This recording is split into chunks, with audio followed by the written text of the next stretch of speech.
Unraveling the Quirky World of Duck Race. Hello, dear viewers. Welcome back to our channel, the go-to place for English language enthusiasts. Today, we're going to dive into a rather whimsical phrase that might ruffle some feathers if you haven't heard it before: duck race. Stay tuned as we explore what it means, where it comes from, and how you can use it.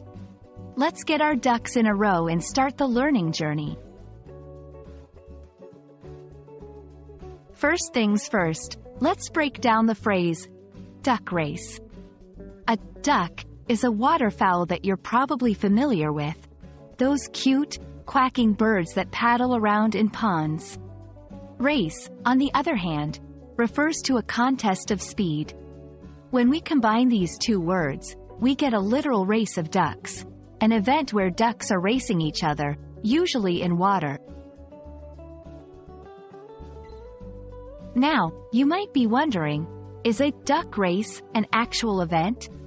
Absolutely. Literal duck races are charity events or festivals where rubber ducks are released into a body of water, and the first to cross the finish line wins. It's all in good fun and often for a good cause.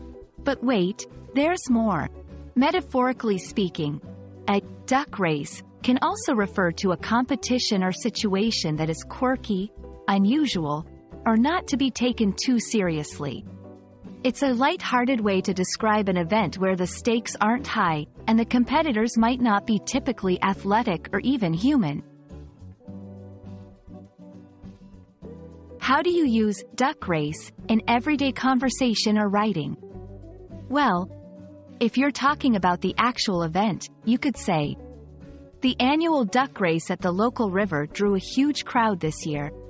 Who knew watching a duck race could be so exciting? In a figurative sense, it might look something like this. The office ping pong tournament is a bit of a duck race, but it's fun to see everyone participating. With all the toddlers stumbling towards the finish line, the preschool's 100-meter dash was more like a duck race.